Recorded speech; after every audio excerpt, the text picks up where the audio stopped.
Hey, Dolly. So, my boy was in surgery. It was a stressful week. They had to clean out some of his, he had fungus that went here up to here. So they had to put a hole here, put an antifungal in there, right? And he was in the hospital for two days. And yeah, this is normal.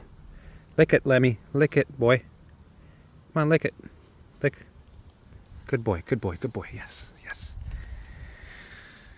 Attaboy, attaboy. So it's been a crazy couple of weeks actually, leading up to it. But boy, was he happy to see me, eh, boy?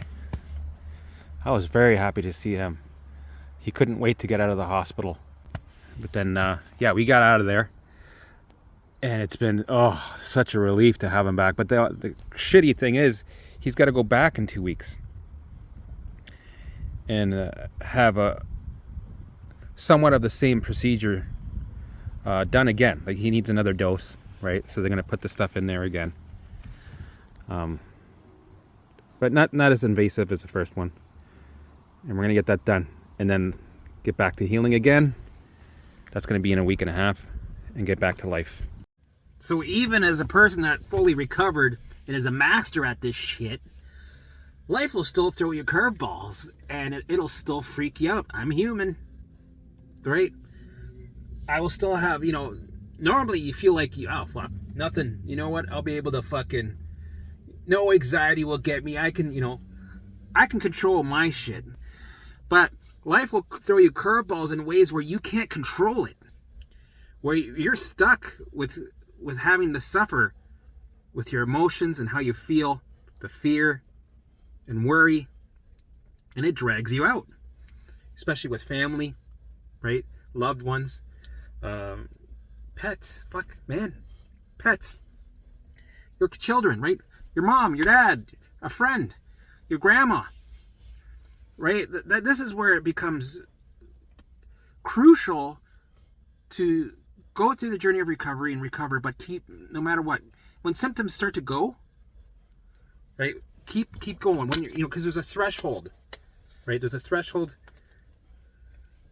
right in the middle where symptoms start to manifest, right? All of a sudden you're like, oh my God, and then it just starts to overflow, right? Well, what people usually do is they do the work and then they stop because symptoms go away, right?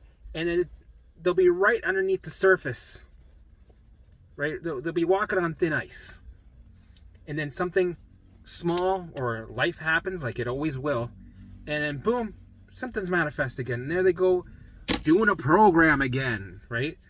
Having to do all the work again. Oh my God, I gotta do my visuals. Oh my God, I gotta do this all over again. I just finished. Oh my God, I just finished 6 months of this. I gotta do it again. Oh my God, symptoms are coming back. They're moving around. What is this? I thought I was done with this bullshit. When you're technically kind of managing because you haven't finished the work. Just because symptoms leave does not mean you reset the alarm system.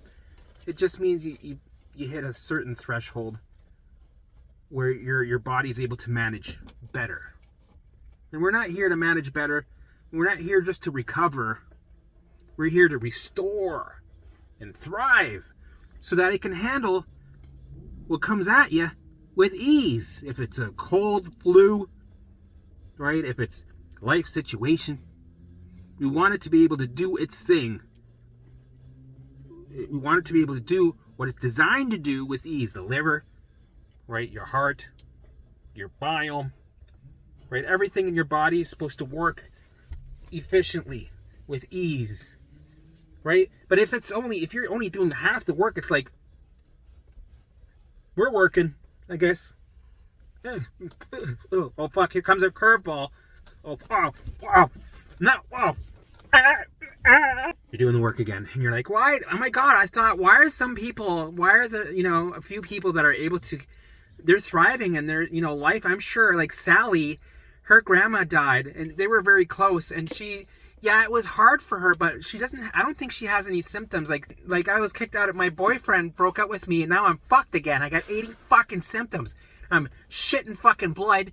I'm squirting out diarrhea left and left. Like, I can't live life. I can't do this anymore. This program, oh my God, this isn't right. Like, it's probably my mitochondria.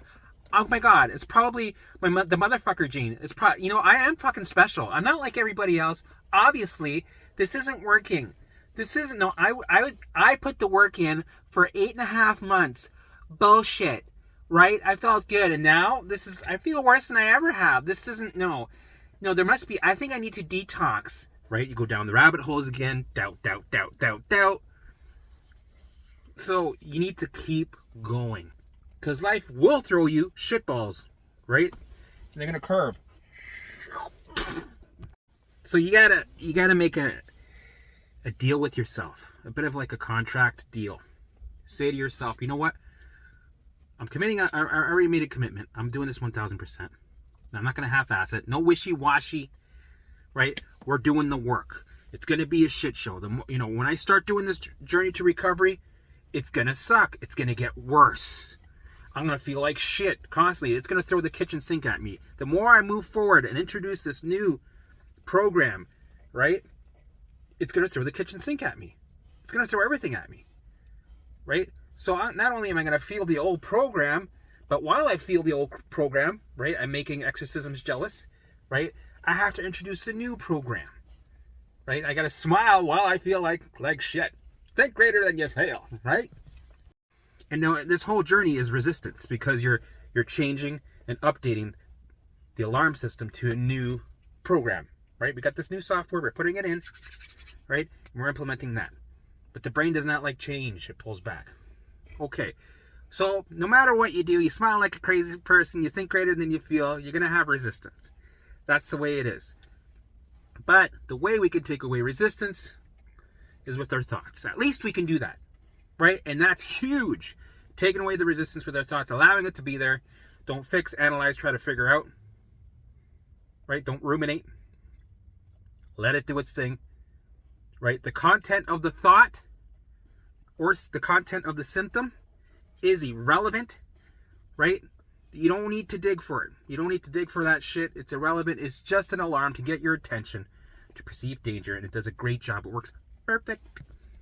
So all we're doing is just allow it to be there in all its ugly colors. Don't analyze any patterns. You'll see patterns happening, but as soon as you see a pattern happening after like 3 months, right? As soon as you got a routine, you're like, oh yeah, fuck, I got this. Oh fuck, it's gonna do a 180. Boom! Right? And that's when you're gonna be like, what the everything I thought it was is not that. So that's when the doubt comes in. And it does that so it gets you to fucking scan for danger and investigate. It wants you to be the slave for the amygdala to go look and scan for danger. This is where old behavior patterns are very important, that you don't repeat them. Right? We don't want to be a slave to our amygdala, because our amygdala is like, oh, I need you to investigate. I think it could be a motherfucker gene. I think you could have something wrong with you. You need to investigate. Okay. All right, I'll go investigate. I'm going to investigate. Oh my God, did you have this? How did you feel? Maybe it's a motherfucker gene. Maybe, right? And the more you investigate, the more you're reaffirming the old program of survival. And the more it keeps it on. And the more the amygdala keeps sending you to investigate. It sends OCD, right? It sends you doubt. When you get doubt, oh no, I think, what if it's, when it gives you that, what are you going to do? Well, you're going to look for clarity. You're going to look for reassurance. You're going to investigate for safety, right? You're going to look for the perceived danger. You're going to look for the tigers. You tell me there's tigers here, but no, is there tigers? I think there's tigers here. Oh my God, I think there's tigers. There's danger. We're in the danger, right? So we don't want you to send a message of danger while being in the danger. We want you to send a message of safety while in the danger. So you have to be aware of your old behavior patterns and catch them and stop them. And you got to keep stopping them. So for me, while my dog was dealing with a health crisis, right? Because when a family member or somebody that's close to you is going through something, you're fucked. You can't separate yourself. If it's somebody that like Ralph from in high school, did you hear Ralph? blah, blah, blah, blah, blah.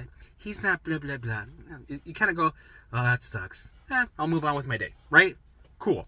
Whatever. You're just not affecting you. It's like, whatever, right? But when it's somebody that's close to you, you have no choice. It sucks you in. You're right? You're gonna suffer. You can be as prepared as you want. It's gonna affect you, especially if it's your kid, your dogs, somebody close to you in the family, right? A close friend. It's gonna affect you, and that's why I think it's important when we regulate to go all the way, because life, as I said before, will throw us curveballs, right? And while Lemmy was going through his shit every day, I was trying to implement the methods, but I'm human, right? I had a couple of freakouts. I did a little bit of investigating, right? I had the what if thoughts about my dog. Like, what am I going to do? Is he going to make it, right? All the evidence said he'll be fine, but my brain only looked for that 1% that said, so you better say goodbye to him now. I think the last time you saw him, when he went to the vet to stay overnight at the hospital, was the last time. And all the guilt came fluttering in. It's like, oh fuck, I hope he doesn't think that I did this on purpose. I hope he did, the last thought that he had in his mind wasn't that daddy wanted to do this to you, right? Oh man, I was just tormenting my brain was going, what about this son? I was like, oh, He's a sweetie. Lemmy's a sweetie, right? A face like that, how much guilt I was going through. I had to feel those emotions, let them be there. I had to feel a lot of things, right? And I was implementing the methods, but I'm human. I did freak out a couple of times. Well, some of the scenarios, you can't help but freak out. He's got like a gushing bloody nose. I'm driving, I'm racing to the emergency, and I'm trying to call the emergency, and I can't fucking dial anything because there's blood all over the place, and my phone isn't working right. I'm like, fuck, come on, I can't get my thumb to fucking work, right? I'm driving, and there's, right, and it's the middle of the night, and it's red light. I'm like, fuck it, I'm going through, fuck, It reminded me of when I was racing to the hospital when I was having my freakouts, and I thought I was gonna die.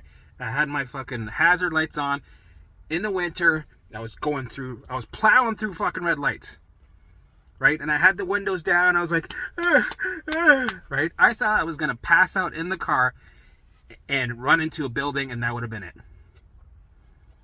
And I remember it reminded me of some of the freakouts I had in my past. Pulling up to the emergency of the hospital, leaving my car on, crawling into the emergency section of the hospital, go, I'm gonna die. I can't. And then the security guard's like, excuse me, dude, you gotta park. You can't just leave your car there. I was like, dude, I'm dying. I can't.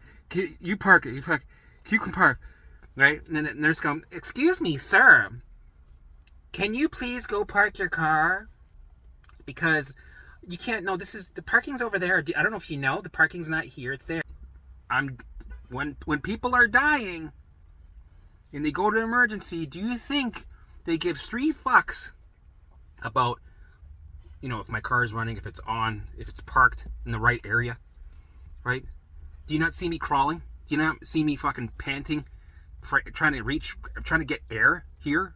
Do you not see that I'm fucking half dead? Do you not? In what you think that when people come in there for fucking strokes or heart attacks, do you bitch them out while they're on the stretcher? Excuse me, sir. No, you have to go park your right. And I was like, what is going on here? What is going on in my reality right now? It must be because they see this shit all the time, and they're like, oh no, he's okay. We got another one of those today. We have already had 20 of those today. You know what? I bet you there's a lot more of those happening lately with all the bullshit that's going on in the world. So maybe that's the case. Maybe they got a little bit of experience with this, and they kind of saw it in me.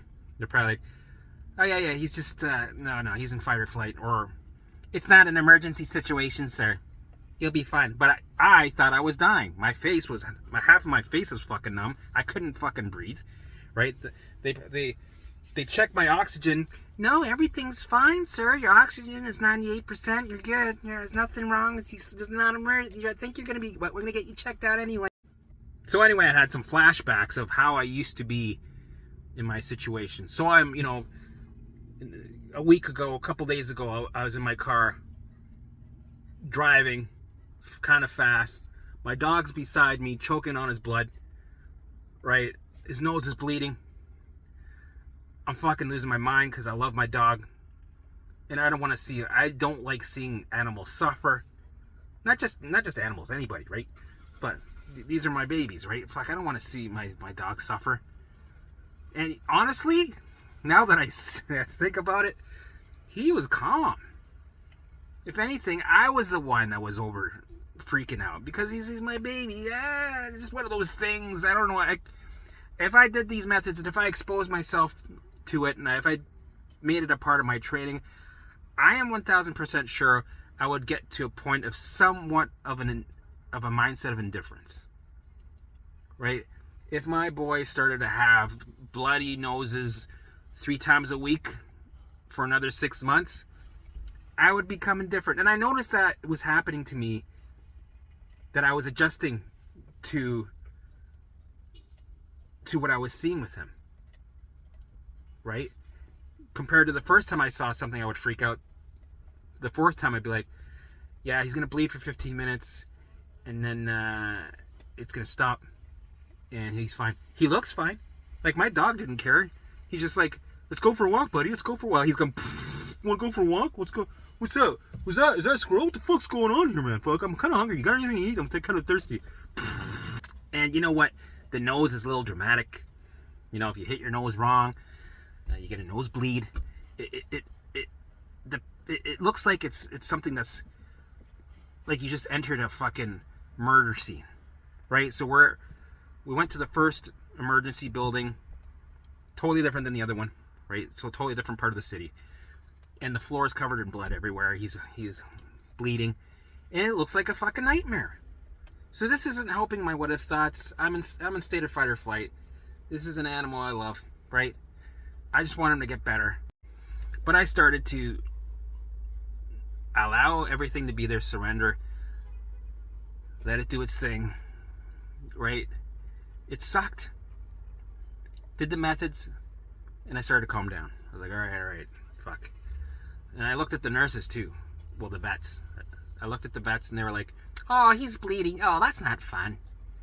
Okay, well, we'll just, we'll just wipe this up here. And then you just hang tight. We'll be right back. We're just dealing with something else. I'm like, wow, these guys, now that I think about it, the nurses, doctors, veterinarians, they're around this shit all the time. They have so many opportunities that they're able to recalibrate and have it not affect them as much. Right? For me, if I was working at a hospital for just a week, my alarm system would be through the roof. And it would probably take a couple months for it to calm down again. Right? Now, but if I was doing that for like 10 years and I got used to it, exposure, right? I'm not resisting it anymore. Eventually, I would become indifferent to it. And I always thought it was magical. This is when I was traumatized by being in the hospital, traumatized by anything to do with medical. I always wondered, how are these people able to do it? How is somebody able to talk to people like a therapist or a doctor about people with all these symptoms? And I was triggered when somebody talked about their knee or somebody talked about their blah, blah, blah. Right? I didn't understand. Like, how are you able to do this? It's because they're not in a state of fight or flight. They've had exposure and they've recalibrated. The brain does not perceive danger anymore. So it's like drinking a glass of water. Like they're talking to somebody who's got something horrible that happened to them, or somebody who had a stroke. Right? It doesn't... It's like they're eating a sandwich. Right? They could be talking about something brutally scary, and they could be eating a tuna salad sandwich and really getting into the taste of all the textures of the sandwich with the celery and just like, oh yeah, you got 6 months to live. Sorry to hear about that. Sorry about your it sounds like you got a case of MS, multiple sclerosis. Yeah, I think you'll be in a wheelchair in a month. Yeah. Just hold on a sec. I was gonna eat this Gotta take another bite of the sandwich. Oh.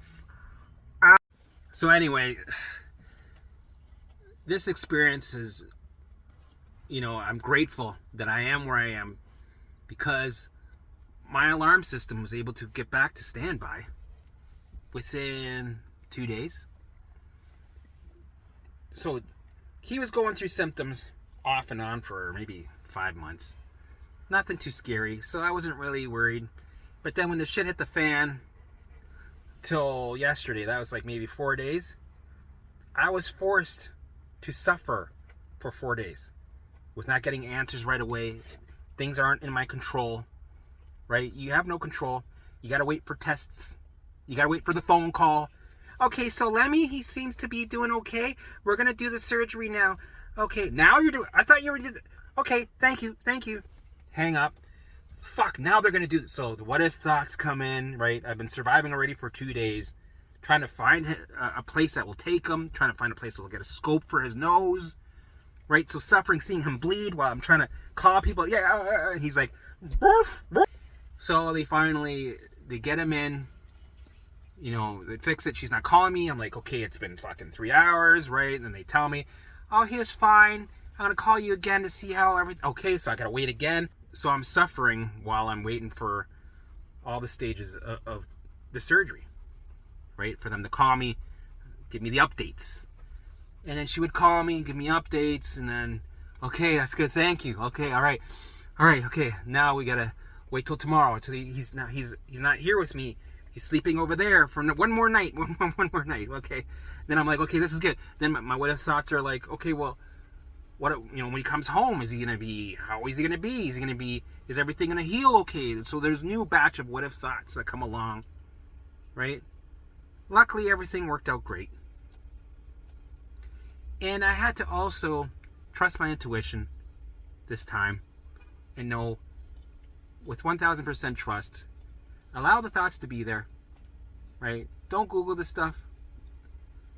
And surrender and trust your intuition 1,000% with confidence that everything's going to work out fine. And it did. And he's healing, but he's got to go back in 2 weeks for one more round, right? So they got to do it again. And you know what? I'll be okay. I'll be able to do it. No problem. And I'm seeing that he's healing. He's doing great. It's me that drove myself a little nuts. But I'm human. It's going to happen. Even somebody that's fully recovered and knows this shit like the back of my back, life is still going to throw me curveballs. It's over now. My nervous system is recalibrated. I'm back to, my baseline's back on standby. I'm good, right? During that for four days, I had some symptoms come back up. Some old symptoms came back up. I started having bad dreams. I couldn't sleep very well. That's normal, right? Perceiving danger, you're worried. I started having my muscles cramping, right? I noticed that I'm constantly flexing, right? Yeah, that's normal. Right now, no problem. Right? So I'm grateful for that. But now we're also dealing with the fun part of how much this shit's gonna cost. So this is about $9,000. Fuck. Right? And this is where I also take the methods and I apply them to financial shit, right? Money stress. I allow it, let it do its thing, ask for more, and we engage. And guess what? I expose myself to the alarm of the money situation until I become somewhat indifferent. Right? I'm somewhat neutral about it now because I've had a chance to expose myself. And I literally do the methods, not just with health or emergency curveballs that are thrown at you, but with money situations, relationships, business, you name it. You can use these methods across the board, right? Exposing yourself over and over again, sending a different message, changing your response, not white knuckling through, surrendering, allowing it to be there, engaging, and eventually it changes the association to meh, right? And it also gave me a good idea. I'm going to use this. Any situation that is perceived as dangerous or negative, or a situation I don't prefer, I'm going to find a way to have it work for me. So I thought, you know what I'm going to do? I'm going to run a promotion in September where the money that I make for my program will go to pay off Limby's vet bills. And what I'll do is I'll run a promotion where I'll say, if you enroll for September, I will give you 1 month of group coaching for free. So for all you guys that are looking for some group coaching, some free group coaching, sign up for September for my alarm system reset program. Right? I'll do an update, and you can do some group coaching with me and a group of amazing people that'll be there to support you. Right? This allows you to go through the journey a lot quicker with less delays. You'll move through the delays quicker, right? That's what happens. Because there's other people that are dealing with the same bullshit that you are and understand what you're going through. And I'll be there and you can ask all the questions. There's no limit. You can ask all the questions, and we're here to help you through the journey. So that's what I'll do. And all the money that I get from that will go to pay back Lemmy's vet bills. So it's win-win. You guys get a good deal on a course plus a month of group coaching, which will help you get started. And even if you've already been doing my program for a while, this is a good promotion for you, right? Hop on, you save on the group coaching. Why not, right? So it's a win-win for everybody. And yeah, I will make an announcement again near the end of August. So I'm going to roll this out in September. So yeah, I'm excited for that. This is going to be good. I'm going to have more traffic, more people that I can help. Why not? It's a win-win. So, and I'll keep you guys updated how Lemmy, I think he's doing good. He took a big fucking shit today. It was beautiful. But it's times like these where it's important. You know, I was able to use my example of how life will keep throwing us curveballs for the next 40, 50 years, right? And we want to have this turn into a lifestyle where you're, oh, this is a good realistic amount, right?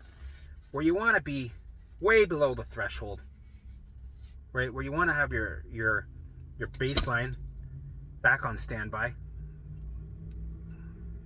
That's standby. Let's make this standby, right? Back on standby, back to zero, so that we can handle anything that comes towards us with ease, right? Mentally, situations, seasonal, whatever, flu, colds, you'll barely feel them. You'll be invincible. You'll be thriving because you're going to be restored and not just recovered. Keep going, no matter what. Even when you start feeling good, because you will, because the brain has no choice but to change. You're going to get there. Yes, the journey of recovery, you don't expect much relief. It's a fucking nightmare, right? Exorcisms are really jealous. They're very insecure about our journey. They're jealous. They're a little crazy. But when you get there, keep going. Don't stop. Don't stop when you're here. Keep going. Just because symptoms are gone and you're like, oh my God, I can live my life now. This is good. Yeah, I'm gonna do something that's really stressful now. I'm gonna, yeah, who cares? I'm good. I don't care. I'm not gonna do this. This is good. This whatever. No, keep going. Make a deal with yourself. Do this for 2 years at least. Even after a year, you feel amazing. Fuck that. Make it for 2 years, and then when you get to 2 years, go. You know what? I'm gonna do 5 years. Right? And then when you get to 5 years, say, fuck it. No. We're making this a lifestyle. Right? Rest of my life. Right? And it won't even feel like it's something that you're forced to do. It's not going to be like, oh, I'm going to need my vegetables. Oh my God, I got to... No, you're going to be like, oh, I can't wait. I'm going to get some tea. Right? I'm going to have a meeting with myself. Right? And later on, I'm going to do a walk and talk. But right now, I'm going to do... Maybe I'll do a half-hour visual right now. But I got some things I want to talk about. I got this little sketch here, like little, right?